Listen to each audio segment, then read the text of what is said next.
Need a provider for diabetic supplies? You may qualify to receive your diabetic testing supplies now with little or no out-of-pocket cost, regardless of your age. All you need is Medicare or private insurance to be potentially eligible. Call the Diabetes Solution Center right now for details. Just takes a couple of minutes. Our friendly, knowledgeable agents will give you free, no-obligation information, handle all the insurance paperwork, and make sure your supplies are delivered directly to your door for free. Call U.S. Medical Supply 24 hours a day. 800-597-9323. 800-597-9323. 800-597-9323. Call right now. 800-597-9323. Let's be honest. Wheelchairs are heavy, bulky, and ugly. If you carry a wheelchair in your car to take care of a loved one, you know how hard it is getting that clunky, old-style wheelchair in and out of your car. Introducing the Feather Chair Wheelchair. At 13 pounds, it's the world's lightest wheelchair. It folds in seconds and fits neatly in your trunk, backseat, or closet, so you can take it everywhere. And it's only available right here. Order yours today and get a free wheelchair case, a $50 value, yours free. The Feather Chair. The world's lightest wheelchair is just $4.99 with easy payments as low as $16 a month. Sorry, no Medicare or insurance accepted. So call right now to order yours. 800-823-5826. 800-823-5826. 800-823-5826. That's 800-823-5826. Out-of-date carpet giving you the blues? Tired of your old dingy and broken tile? Let my friends at the Floor Store in Cleveland, Texas give your home the makeover it deserves. This is Old Taco Joe coming to you for the Floor Store. Whether it's carpet, tile, wood flooring, or real wood laminate, the Floor Store can cover all of your flooring needs. Located at 405 West Henderson Street in Cleveland, Texas, owner Brent Harris can help. Shower tile, tub surrounds, even backsplashes. Give them a call today at 817-641-9444. The Floor Store, they got you covered. If you're trying to quit drinking or doing too many drugs, listen to me. You don't know me and we'll never meet. I had a problem like you once. I drank and used to party a little too much till it got out of control and almost ruined my life.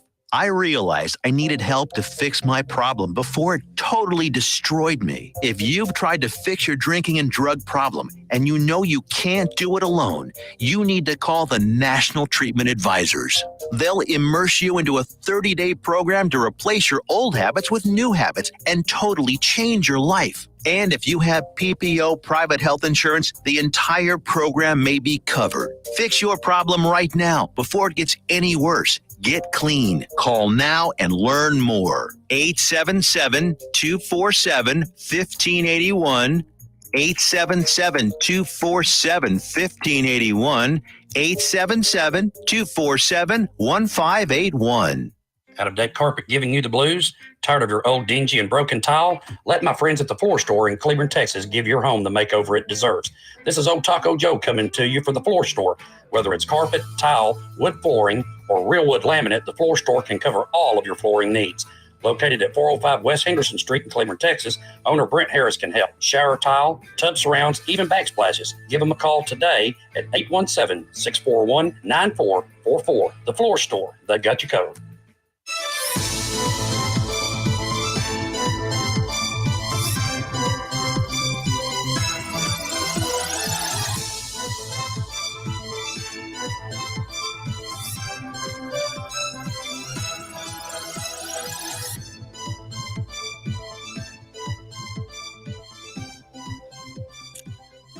Good evening, Johnson County. Welcome to this week's episode of The Breakdown. I'm your host, Greg Cooper, and here on The Breakdown, we deep dive local politics, mainly school boards and city councils, but any and all Johnson County politics are on the table. We air Mondays at 5. We have some breaking news that we'll be breaking here in a few minutes, but I'm going to get a recap of how we got here and get caught up in the last 2 weeks. First, you can visit the JoCo Community Radio Facebook page to watch shows live or see replays. Also, you can go to www.jococommunityradio.com, where Apple and Android apps are available. Tune in to get the ins and outs of Johnson County, Texas. We missed last week. I was privileged enough to get to attend church camp with my family. It was a great experience, and man, oh man, what some of these local elected officials could learn from the lessons of a youth church camp. The simplicity and righteousness of church camp was, simply put, great for my soul.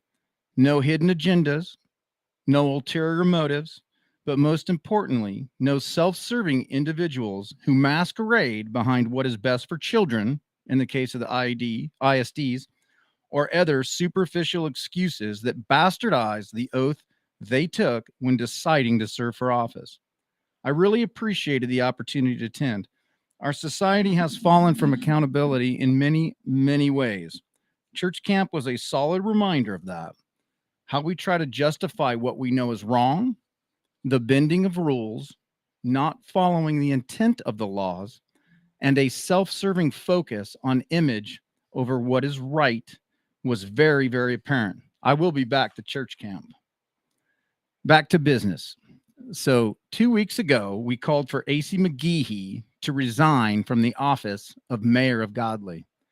Under his leadership, or lack thereof, we really felt that the residents and community were left behind. Incompetent leadership and a rudderless direction without David Wallace and Cass Calloway to hold his hand was a big reason why.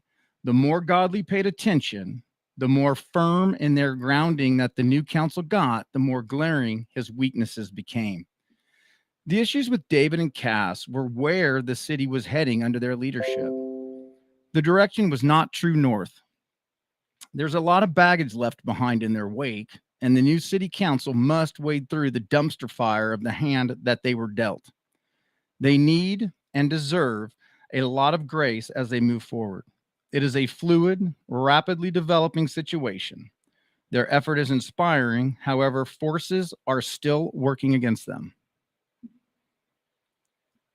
Now, as the old regime collapses, rumors of savvy developers, greedy landowners, and businessmen and women looking to make a quick buck or set up revenue streams are increasing in frequency and details. It appears some may have really preyed on the residents of Godley for many years. If you're a resident of Godley, you should really watch and pay attention. Things are slowly beginning to trickle out, things that have been suspected and festering for a long time. Time will tell where the cards fall. I suggest residents watch who is trying to stifle the city from moving forward. If you watch who and what is spoken at open comments at the city council meetings, it's obvious. You can easily see who is encouraging progress and who is stifling it. Bottom line is the new council is getting down to the nitty-gritty of their inner workings of the old regime and doing their best to rectify and clean up the town. They should be commended, championed, and celebrated. Whether you agree with everything they're doing, some things they're doing, or none at all, you cannot deny that they are learning and educating themselves, familiarizing themselves with local codes, laws, and ordinances, and really trying to be proactive in sorting out the city as they were dealt. I applaud them for that.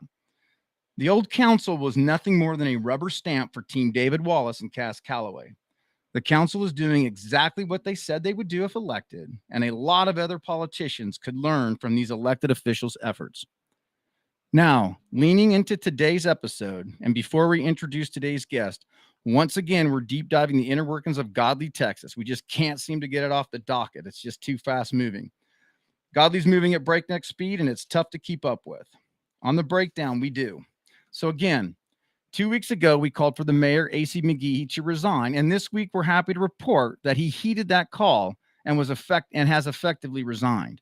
I was not a fan of AC. I think he was ineffective and ran the city into the ground. When a mass exodus occurred, AC seized unilateral control, went against the rest of the council's consent and confirmation, and single-handedly made very poor decisions. The new council has had to deal with that from day one and will continue to have to clean up AC's mess for a long, long time. AC was not the only one to resign. David Odell Williams has also resigned. David Odell Williams is a retired school district administrator and was the second highest paid administrator working for Godley ISD. Rumors abound he still contracts for them in some capacity. Who's David Odell Williams? Well, a lot have expressed their concern that David Odell Williams was hand-selected to fill the void left when David Wallace stepped down, especially regarding the symbiotic relationship between the city and the ISD. Was he? Well, we have no way of knowing for sure, but where there's smoke, we do know the city allowed the ISD to conduct city business, as in the hiring of a school resource officer in place of the city.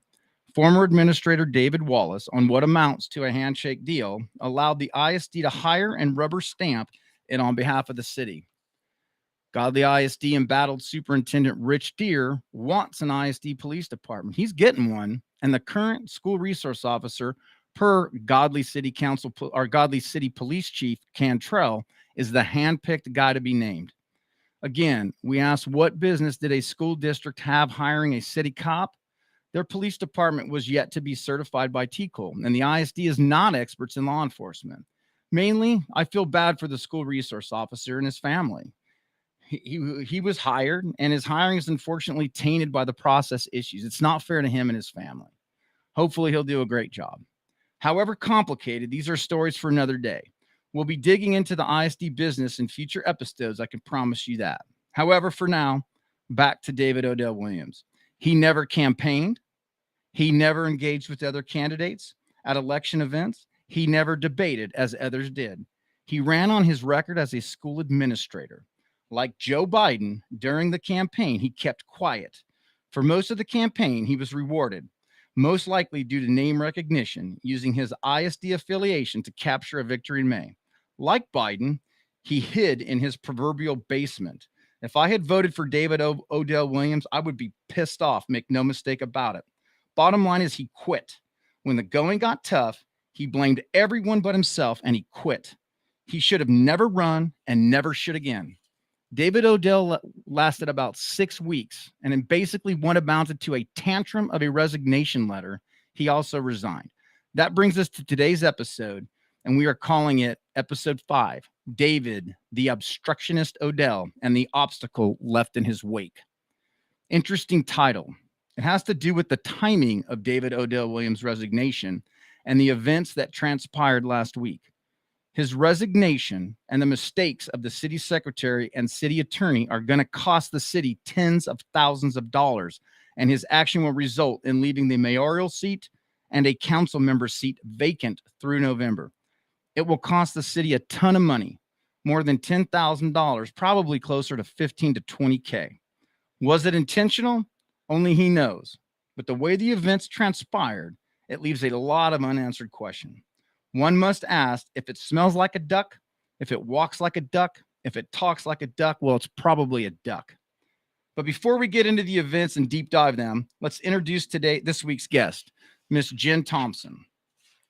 Jenn Thompson is the embattled former city councilwoman whose courage and dedication to community began to shine the light on Godley and emboldened others to stand up and fight for their community, to fight for what's right. I truly believe her courage has been instrumental in getting the city on the right track. It has a long, long way to go. It will probably get worse before it gets better, but it sure does feel like the right team of elected officials are in place. Love them or hate them, they're working hard, learning, and trying to right this rudderless ship. Jenn, it's been a tough couple of months. We're about 6-7 weeks past the election. Things are beginning to settle down. Probably have a little more time on your hands. How are you holding up? Seriously. Well, I mean, it is easy for me to say that I'm okay, but in reality, I'm a mom, I'm a grandma, and I'm a wife. I'm truly not okay.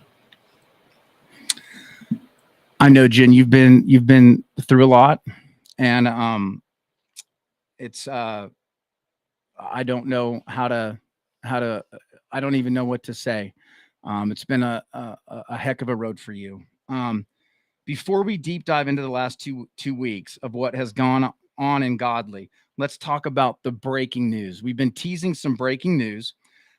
Jenn, I hear you have a big announcement tonight. This is our breaking news we spoke about. and we're fortunate enough to get to break this story on the breakdown. Jen, what would you like to announce today?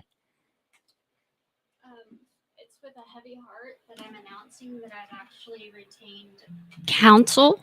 Carter Arnett, PLLC, based in Dallas, Texas, is going to assist me with the righting of the wrongs that I've been dealt. So the big news we've been breaking is Jenn Thompson has hired a legal team to represent her in what she feels the wrongdoings were done to her by entities in Godley. You've hired Carter Arnett, PLLC, out of Dallas, Texas. Who is Carter Arnett and what do they do? Well, from their website, Carter Arnett is committed to excellence, offering our clients the experience of a former state court judge, former federal law clerks, and over 150 jury trials. Carter Arnett, PLLC, is nationally ranked in one practice area and regionally ranked in 7 practice areas. So why is that important? Why are we concerned with rankings and practice areas? Well, law firms don't like to lose, and law firms that have good reputations really don't like to lose. So the better a reputation a law firm has, when they pick up a case, the stronger the case is presented to them before they pick it up. The U.S. News Best Lawyers ranks Carter Arnett as a best law firm in their rankings, which are based on a rigorous evaluation process. National rankings ranked Tier 3 in litigation, First Amendment, and regional rankings for the greater Dallas-Fort Worth area. They're ranked Tier 1 in commercial litigation, Tier 1 in litigation, First Amendment, Tier 1 in litigation, intellectual property, and Tier 1 in appellate practice. I understand that Anna Jordan, a partner, and Leon Carter, a principal being the Carter and Carter Arnett, will be leading your legal team. You've met with them now. You've spoken to them. You had an exhaustive search for a legal team. Do you want to walk us through generically how that process went and what made you settle on them? They have a great reputation. I have actually exhausted all streets as far as legal goes, and I kept hitting brick walls nonstop. I was literally about to throw my hands up and say, I'm done, because I was exhausted. I was putting my family on the line. I was sacrificing way too much. Well, not really, but it was just wearing me down. When the Dallas Morning News hit, that's when legal teams started like leaving these little Easter eggs. Dave Lieber is the one that helped me get legal. So Dave Lieber, for those that don't know, runs a watchdog column for a paper up in Dallas, correct? Correct. This firm actually was set apart because everyone else was going through Dave Lieber and saying, hey, I can help this girl. Hey, have her reach me. That's not the case that this firm did. They left me little Easter eggs because attorneys can't reach out to you and say, hey, we want to represent you. They have to do it a certain way. And when I met with these guys, it was a totally different scenario. They made me feel welcomed. They didn't make it about, oh, we're going to do this and we're going to do that.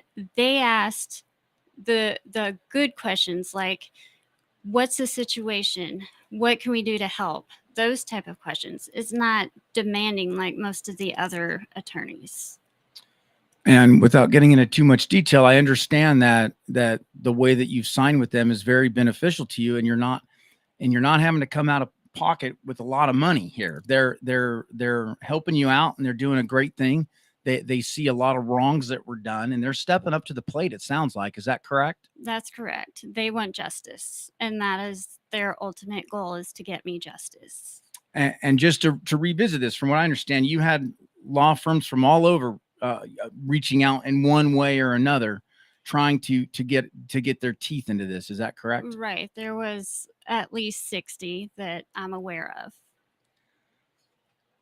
So I understand you can't get into specifics right now, but this is going to be interesting to watch. I'm excited to see some accountability and closure. Um, Jen, the way you've been treated, the damages you've sustained to your mental health, your personal reputation, professional reputation, they're profound. And I really hope that you get justice here. Um, there's a lot of shields that city employees, municipal officers, elected officials, and those involved with cities have. So a law firm of this stature taking on a case like this, it speaks volumes for how they feel and whether they feel that they can penetrate some of that. Um, if you've been notified yet, if you haven't been notified yet, if you're an elected official in Godley, be on the lookout. If you're a municipal officer in Godley, former municipal officer, be on the lookout because this is coming like a freight train. And what happened with this young lady was wrong. And you want to hide behind stuff? Well, we'll see what happens with this. But this is going to be one to watch. This is far from over. These processes take a very, very long time. They don't happen quickly at all. So that's our breaking news. Jenn Thompson is under legal counsel. A lot of information won't be forthcoming, I'm sure, pending the outcome of this. But be on the lookout for how this transpires, and I hope you get justice. I really do. I hope those that did you wrong. I mean, they deserve their day in court too. Make no mistake about it. But if there was wrongdoing, I hope that they're held to pay. I really do. This can set the precedents for other stuff in other municipalities, school districts, stuff like that. So it's going to be interesting to watch. And again, I'm sorry for what happened to you. I watched it. I've been watching since 2021, 2020, and it's sad what they did to you. It really is. And I hope you get justice. And I hope it's quick and swift and heavy-handed, to be honest with you. So now that we've got past our breaking news, now we're going to be on to the business of the city. So wow, lots to dive into here, and it's very complicated.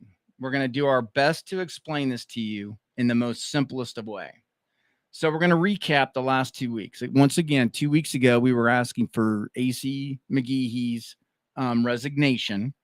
And since then, there's been 2 resignations. There's been 1 actual city council meeting that was held to completion. There was 1 meeting that was canceled halfway through and another meeting that was canceled. So quite a bit's happened in 2 weeks for a small little rural town. Let's start with the resignation. So how do you feel about AC finally resigning? How do you feel about that? I kind of had mixed feelings. I spent the whole week afterwards breaking down quite a few times. It's just a little bit overwhelming for me. And I really don't know how to feel because it's a million emotions all at once. I agree, and I can sympathize with that. Watching him in one breath take the, hey, I'm the CEO of the city, I can do what I want, and the other breath say, well, I don't know, I've never seen it done that way, and I don't know how, we've never done this, no one's ever told me. He would play both sides of the fence, and it was really frustrating to watch. If you're going to own it, and if you're going to pawn it off, I guess pawn it off. But he could hide behind the curtain of some of the other elected officials. But after this election, with the new crew that came in, they really, really came in strong, knowledgeable. They're trying to learn. They're willing to put the time in. It really shined a light on his deficiencies. Is that kind of what you saw? Yeah, absolutely. I feel like if there were any other people on the council at this time, the same outcome wouldn't have happened. And I am thankful that he did take the high road and step down because it gives the ability for this new council to move forward. Agree. I agree with that. So AC McGeehee resigned on June 13th. He did a letter. It was basically a 2-sentence letter, and it says that he was basically sorry that it came to this. So when a city council like Godley receives a letter of resignation, there's 2 things that can happen. One, and this is important for where we're going after this, but one, they can vote to accept the letter of resignation and then it's effective immediately. Or 2, it's automatically goes into effect at 8 days. That's straight days. That's not business days. So it's going to go into effect no matter what. Is that correct? Right. All right. So on the 13th, the council received AC's resignation. They called a meeting that Friday to have the following Tuesday. But on that Friday, they got a big wrench thrown in their system. So David Odell Williams on June 16th, Friday at 16:57 or 58, basically at close of business on Friday, he threw a big curveball to the city council. So why do I say he threw a big curveball? So do you want to explain that piece about the difference between 1 and 2? Are you comfortable with that? If there's 1 vacancy opposed to 2 vacancies? Okay, so if there's 1 vacancy, then the council can nominate or put someone in that seat. If there are 2 vacancies, then it triggers a special election. So by him resigning so close to AC, it puts the council in a time constraint. Correct. So, and I'm a big election guy. I think elections are important. Now they just had an election. Elections are expensive. Godley does not have a large budget. It had the greatest voter turnout by far, by double-digit percentage points that they've ever had, with a large number of candidates. The first individual out was only down by two votes. So it made a lot of sense to be able and to create the situation where he could be appointed into a city council. So now, unfortunately, let me rephrase it. This process began the following Tuesday. So you have to post an agenda for 72 hours. So it got posted on Friday, which let them go into meetings on Tuesday. So the meeting was going on as planned. And as the meeting went on, there was a requirement to go into executive session. And abruptly, the council adjourns from executive session and says they have to adjourn the meeting. Do you want to comment on how rare that? I've never seen anything like that before. I've never seen it. And then when they came back out and said the meeting was over, the entire crowd was just completely blank in confusion. It was mind-blowing, to be honest. So we'll get into how that happened, but they also announced that a meeting that they had posted an agenda for on that Tuesday was going to be called for Friday. So the meeting for Tuesday was to address the resignation of AC. Because David Odell Williams resigned at close of business on Friday, they waited until the next week and they were going to address his resignation on the following Friday. So both that Tuesday and both that Friday were within the 8 days, and it gave the council flexibility. However, having to adjourn a meeting and not being able to call it now throws a wrench in the system. So let's talk about why the meeting was canceled and why the following Friday meetings had to be canceled. Do you want to take that or do you want me to take it? Go ahead. So the way I understand it is an agenda has certain requirements on it. It has posting requirements for where it's posted, and it has requirements that need to be met on where the meeting will be held, what time, what's on the agenda, and stuff like that. A proper agenda was distributed to the city council. However, a revised agenda was posted outside, and the revised agenda was different, and the revised agenda didn't have a date on it. So whose responsibility is it to write? Now, the city council says what they want on the agenda. Who writes the agenda and who double checks the agenda before it gets posted, Jen? So initially, the attorney said that she was approving all of the agenda. She said this multiple times. This agenda was never approved by the attorney, from my understanding. However, the city secretary revised it after giving the council an agenda already. So after the council got their agenda for that meeting, the city secretary revised it with additions. And then once it was revised, she then posted it outside at the bulletin board without sending the council the new revised agenda. That sounds ironically like deja vu, altering with an agenda. Things that make you go, So So for some reason, this wasn't discovered until the meeting had to be canceled. So immediately, Mayor Pro Tem Michael Pappenfuss began to figure out how to get within these time constraints, these 8-day time constraints. And the soonest he could call a meeting was Saturday. Is that correct? That's correct. Michael Pappenfuss chose to call the meeting at 10 a.m.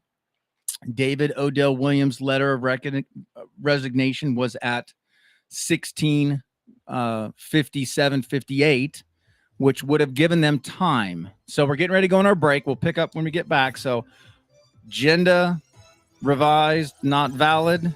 And what do we do? Talk about it when we get back. Thanks for being on the breakdown. Guest Jenn Thompson.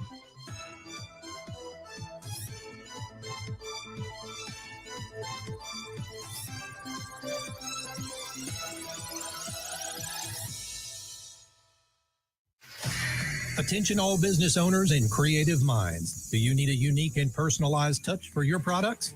Look no further than Romika Laser Engraving and Custom Designs. I'm Ron Phillips, co-owner of Romika Designs. We offer custom laser engraving services for a variety of products, including promotional items and corporate or personal gifts.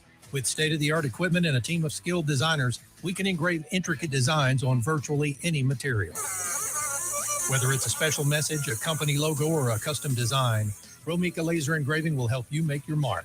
And the best part, our prices are affordable and our turnaround time is quick. I couldn't be happier with the work Romika Laser Engraving did for me. The engraving on my product was precise and exactly what I wanted. So don't wait any longer to add a personal touch to your products. Call Romika Laser Engraving and Custom Designs today at 817-400-4040 or visit our website at romikadesigns.com. We look forward to helping you make your mark.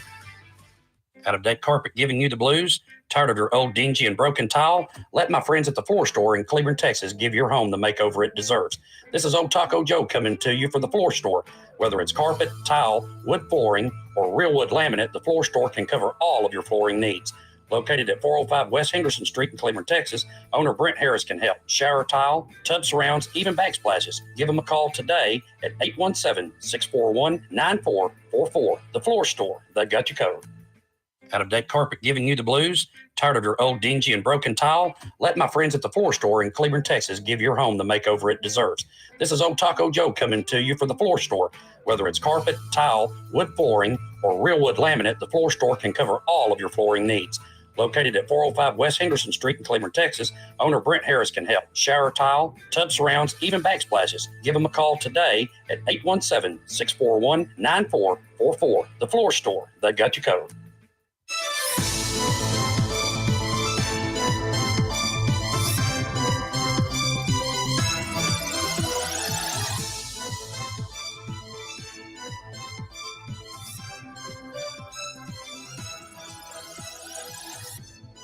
Good evening, Johnson County. Back at the breakdown with our guest, Jenn Thompson, where we deep dive local politics, city councils, and ISDs. Today, we're talking about the city of Godley and the drama going on with their city and council. But before we get back to our guest, Jenn Thompson, and pick up where we left off, JoCo Community Radio is proud to be the voice of Johnson County, Texas, and is live 24/7 on the TuneIn Radio Network.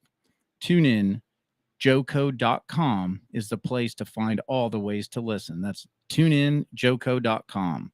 And watch in the station app is also available for free on Android and Apple devices. Simply search your store, check out our lineup and more at JoCoCommunityRadio.com. That's www.JoCoCommunityRadio.com. This episode and more brought to you by the Next Level Claims, making your insurance work for you. Reach out to your Texas sales rep at 844.text.hail. That's 844.839.4245. And be sure to dress your arms and more at the Tiffy.com. Jen, have you ever looked at the Tiffy.com? It's really cool accessories, like women accessories. It's got like, I don't know what they're called, but like sleeves and scarves, and it's pretty cool. Nice. So, yeah, if you need any accessories, check out the Tiffy.com. So back here with Jenn Thompson, talking about the resignation of AC, the resignation of David Williams, how the two put together created and with the city secretary and city attorney failing to vet an agenda appropriately, it put the city in a pickle. So 2 vacancies on the council requires a special election. There was stuff on the agendas that couldn't, that wasn't heard, that would have prevented a special election. Tens of thousands of dollars of city taxpayer money from being spent when we just had an election 6 weeks ago, with the massive turnout. So no reason to do another election. However, now the city is in a bind. If David Williams would have spoke to the council before, this could have been avoided. If he would have time-stamped his letter of resignation, according to the city attorney, it could have been avoided. So he didn't time-stamp his resignation. The mayor pro tem, Michael Papenfuse, called the meeting at a time when, knowing it was received at, close to 5 p.m. in the evenings, it would have been okay. But according to the lawyer, because it wasn't time-stamped, it went into effect at 12:01 a.m. that day. So it was in effect when they had that Saturday meeting. AC unilaterally hired the secretary, didn't put it out to bid, basically gave Godley a big FU, saying, you know what, you're not worth me finding the best secretary. And nothing against Kathleen Rice. She has been dealt a SHIT sandwich. Bottom line, she's trying to do a lot of jobs, but this was a big faux pas. The city attorney made it very, very clear that she was going to review these agendas. And so there's 2 points of failure that are directly related back to AC. How do you feel about, this is a big deal. It is a big deal, especially since the meeting prior, the agenda was spoken of on numerous occasions. Scott Yarborough, he hammered the attorney on the agenda. And what makes me so mad is that on a night and a morning that the council used their own personal time that they had to take away from family.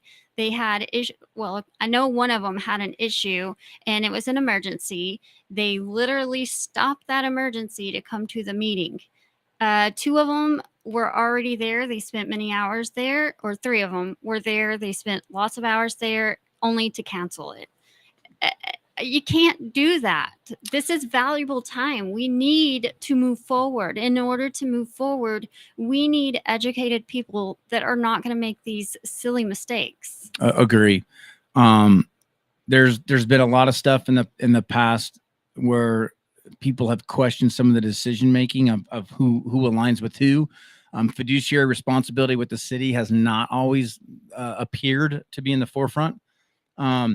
Another thing that no one's talking about that this throws, wrench wise that this does is you have 2. So until November, there's going to be 2 vacancies on that council. That makes it very, very difficult to keep a quorum. These are volunteer positions. They're not full time. It's hard to get people together. They got budget workshop coming up. They're way behind on. They have a lot of fixing to do. They're way behind on. It's going to be harder to have a quorum to actually get city business done. This is a huge multiple second and third order effects. Wouldn't you agree? Yeah. And if you were at the meeting on Saturday, you would see another problem. There are 4 people on the council right now. So if you have 2 vote for one thing and 2 vote for another, who's going to break the tie? Exactly. And this council's already shown that they're not going to vote in a block like the ISD. They're not sitting here hanging their hat on 100% perfect vote. They're going to vote their conscience as they said they would when they ran. So there's a lot of second and third order effects that hopefully won't become an issue, but definitely could. So let's dive into David Odell Williams.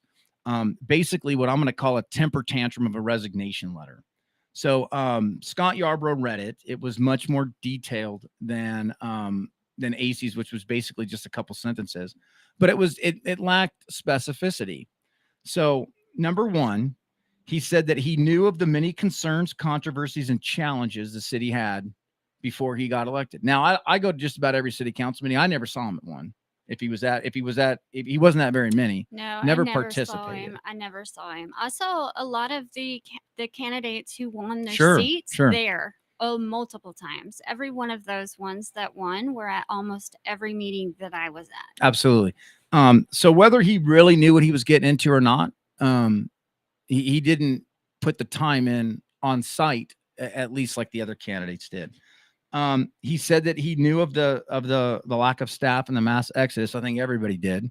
I don't know if he had a problem getting a ballot like some did, but so he knew about this stuff. He said that he was frustrated with the inability to hire staff, and he pushed it to the third meeting. That was more of what appeared to be the lawyer throwing wrenches in the system. Granted, she was one that they were trying to replace. So Right. so self-preservation probably had a lot to do with that. At least that makes sense. He also, I felt this one kind of funny. He named local and non-local provocateurs. Now, make no mistake about it, I'm a provocateur, according to him. But he never comments on whether those local and non-local provocateurs are right in what they're saying. So everybody wants to comment on people coming in there and raising awareness, but they never comment on whether what's being the awareness that's being raised is right or not right. Now, he comes from an ISD background. He's got a lens of, hey, this team of 8 garbage that they want to do over there where they all want to get along. But you and I used to battle plenty of Right. times. Yeah. We've gotten along on some things and we've butted heads. Do you ever feel that at least the group of people that were, stating how much change is needed, were they more right or more wrong in what they were saying? Just from another point of view, since he is so adamant about the local provocateurs and non-local provocateurs. Well, I mean, some of the supporters for AC are not local. So to voice that, I don't know how to answer that, but the ones that I watch, the ones that I listen to, have taught me a lot. And they're not coming in just blabbing words. They're bringing actual laws. They're bringing the backup to back up what they're saying. So there's no negotiation. Well, there was a whole bunch of can't we all just get along and feel good about this? A whole lot of throwing God out there and then chastising people, being a hypocrite like that. But I agree with you on a lot of people that were supporting the way the city was being run for many years. They never brought anything to the table saying this other than this is old Godley. This is how we do it. Well, that doesn't mean it's right. That doesn't mean that you should continue to do it. And that doesn't mean that you can't improve on it. So, Well, and to have somebody stand up there and bring a Christianity into a city council meeting, it has nothing to do with politics. Everybody has their own beliefs. Everybody has their opportunity to do the things that they want to do. You can't force somebody to be a Christian. You can't force somebody to be Catholic. I mean, you can't force your version of, hey, everybody here needs to be a Christian. You need to talk like this. That's not true. You just have to abide by the laws. and if you want to call somebody else and their Christianity and their personal walk with their personal Lord and Savior, you shouldn't call them out and state that you think they are or not a Christian. That's their personal walk with Jesus Christ. And if you're going to go down that road, be really careful on how you do it. It was very frustrating to watch that. Right. So back to David Williams's resignation letter. He singled out unnamed council members. He never named them, but he continually throughout he referred to unnamed. They were unidentified, and he also cited law violations. But here again, he never cited these people. He never cited the violations. So he leaves it up to guesstimation. How did you feel about that? Do you think that was unprofessional or professional? Not that he should have brought necessarily that stuff in there. That's his decision. But if he's going to do it that way, then at least state why. The bottom line is people put their trust in this man for 2 years to lead the city of Godley. He asked for their vote. He asked for their confidence. And he basically he basically threw a temper tantrum after 6 weeks and ran away when the tough got going. And then he wants to play these little games and have people guess why he did it. Do you think that was professional or unprofessional? It's not professional at all. You take that oath, and once you take that oath, you're in it. You're in it because you've committed. When you sign up, you do your due diligence to know what you're getting into. If you don't know what you're getting into, then you're not qualified to be a council member. He literally screwed Michael Shinotica out of his seat by 2 votes. That's not fair. It's not, and it's not what the people of Godley deserve. They deserve to have dedicated people that want the best for their community to be in those seats. And when things didn't go his way, and he ran and hid. Well, and to add to that, I truly hope there's nothing else outside of what he wrote in that letter going on, and that was the reasoning of his resignment. Talking about like personal problems, right? I agree. And if there is, Mr. Williams, I'm sorry if there is, but then I don't know why you did a resignation letter like that. Exactly. And if you're gonna send a resignation letter, at least have the BALLS to write the names of the people that you're insinuating. Yeah, it was pretty unprofessional. He also cited the law firm resigning. And he said that the council's detailed its mistrust. The bottom line is AC unilaterally hired this law firm. There wasn't up to competitive bid. And they appeared to be a hindrance for most of the time. I don't know what he was looking for. The writing was on the wall for this legal team to go away. I think this is a complete BS excuse. It's something he threw in here. The perception was that they were not following any type of fiduciary duty for the city. It seemed like they were more of a hindrance. Instead of working with the council, they became a roadblock for. You worked with them, and obviously we can't go into executive session here, but do you feel that they were more of a roadblock hindrance, or that they were more working with the city while you were on the council and what you saw afterwards? Yeah, definitely roadblock. The roadblocks released a little bit after I got off, but then they went on to, like Scott, for instance. Scott started getting the roadblocks, and then they kind of released it a little bit there at the end, knowing that they were going to leave us. He also talked that he was worried about personal liability. Now, Mr. Williams, this isn't the school board where you vote as a block, buddy. This isn't a team of 8. This council made it very clear that they were going to vote their conscience as designed. So unless you were going to be swooned into voting not your conscience and in an illegal way, I don't know what type of personal liability you were worried about. Were you always comfortable the way you voted, that as long as you were following the laws and the appropriate stuff, that you had a legal shield to protect you as a council member? No way. At first, when I first took the office, yes, because I didn't know any better. But then once that target went on my back, I trusted nobody. I reached out multiple times, never got any kind of response back. So, I mean, my trust for the attorney went to null and void. I'm talking more on the TML state level okay. liability. I agree with you. I wouldn't trust that attorney as far as I could throw. So TML, yes, okay. I would definitely. They gave me some great advice, and that is the only way I survived the way that I did was because of TML. And TML, for those listening, is Texas Municipal League, and they're the way I understand it, they're an organization which an elected official can reach out to for advice. It's not true legal advice, but it's pretty sound. They're not representing you. Right. So, so is it fair to say that he shouldn't have been concerned about personal liability if he was going to vote and do the due diligence to educate himself? Correct. Okay. The city is protected by a shield, depending on the way things go anyway.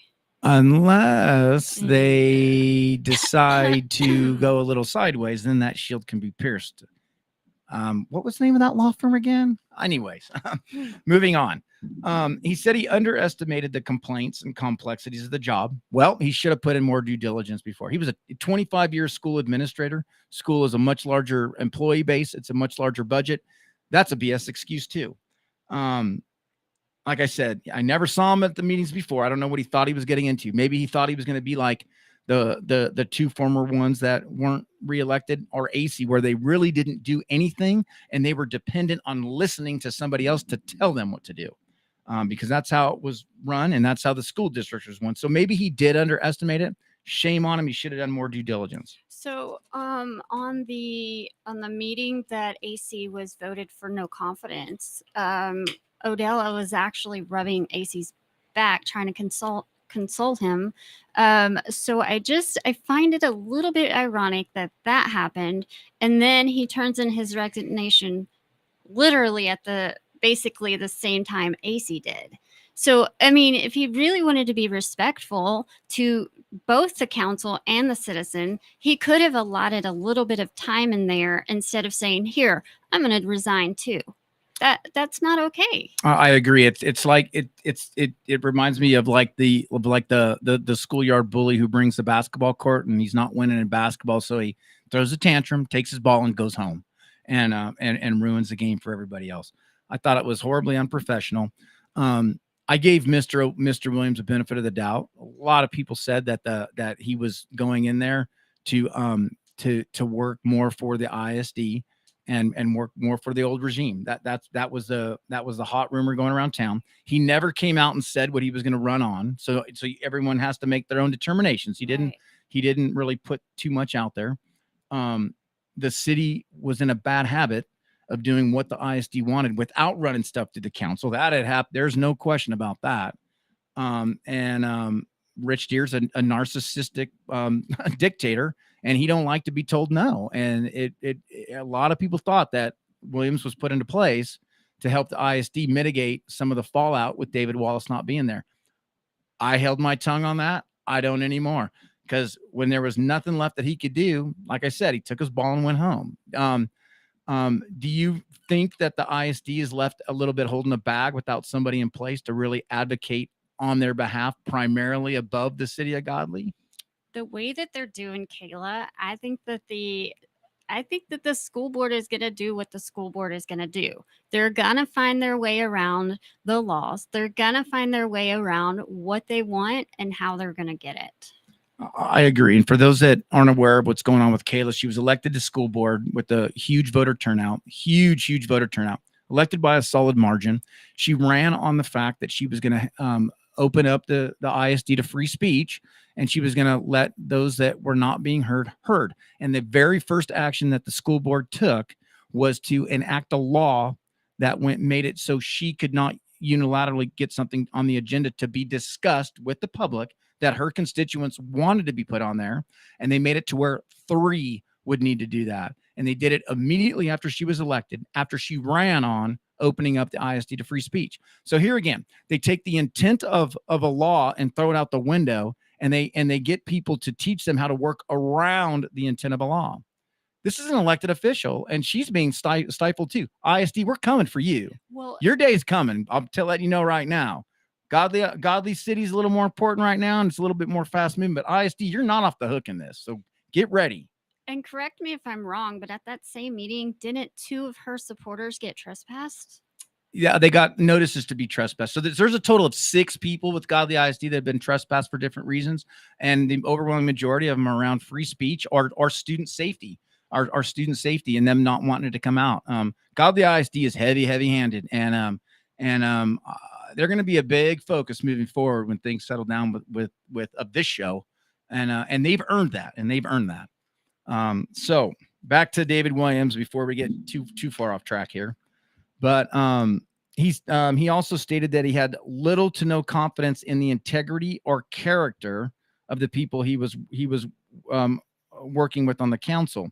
Here again, he asked to be elected to represent the people of Godley. He didn't ask to be elected to be a friend, to be a buddy with, and with other council members. He's one piece of a large puzzle that's supposed to do what's best for the constituents of Godley. So do you think that how he feels about other council members and whether he questions them is an important thing? He has his own independent vote.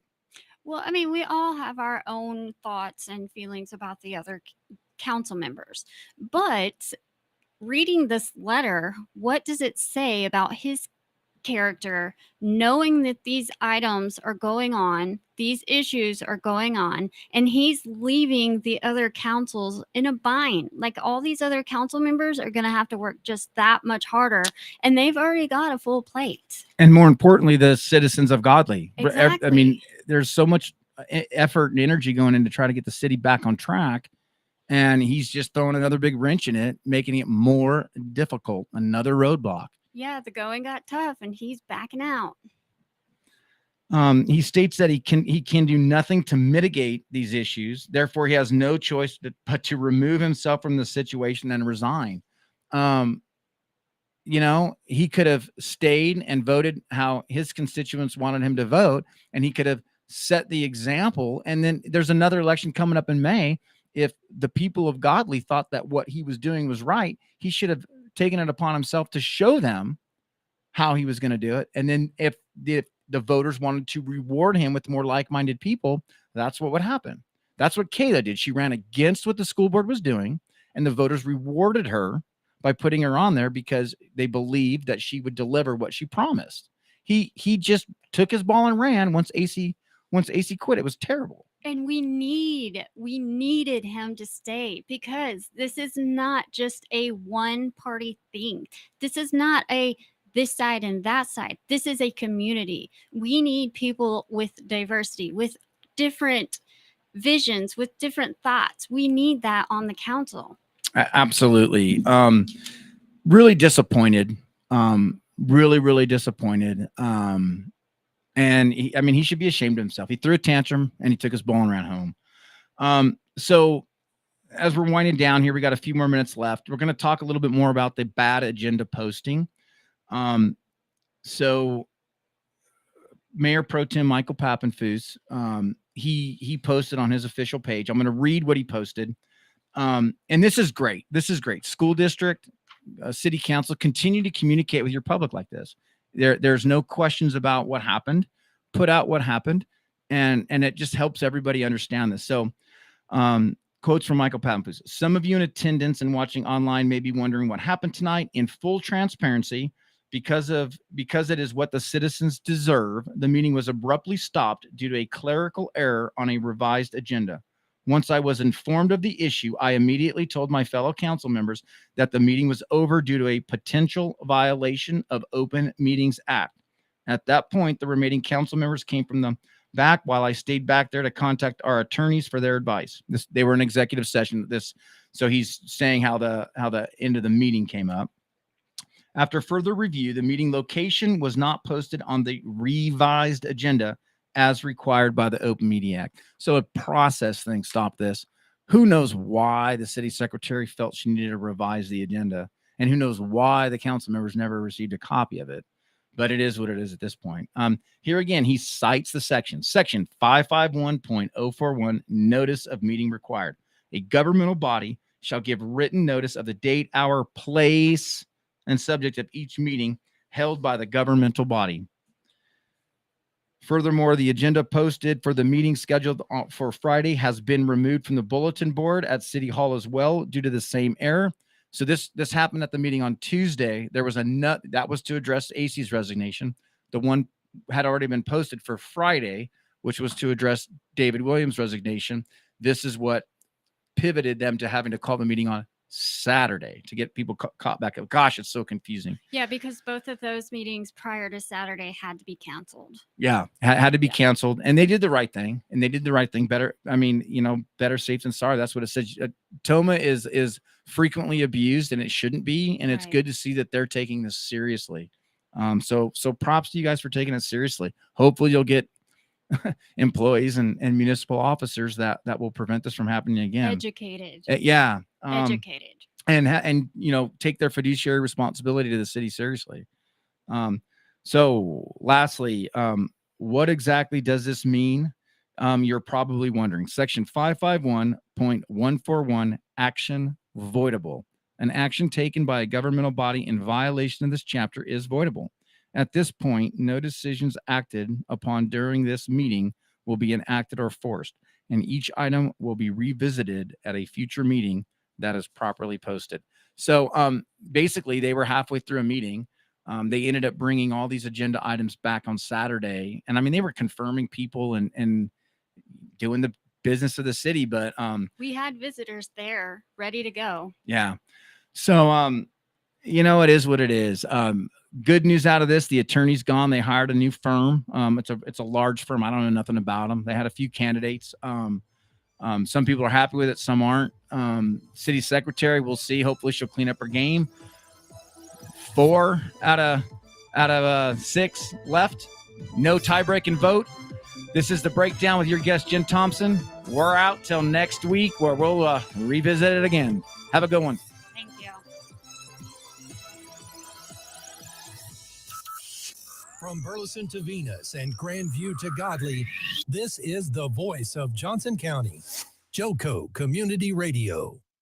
Hey, travelers, do you want to save money on your next flight? Then pick up the phone and call. That's right, call, because the best prices are not online. They're with SmartFares. See, SmartFares has special deals with the airlines. When they have unsold seats, they use SmartFares to fill them. So you get airline tickets at ridiculously low prices. Our prices are too low to publish online.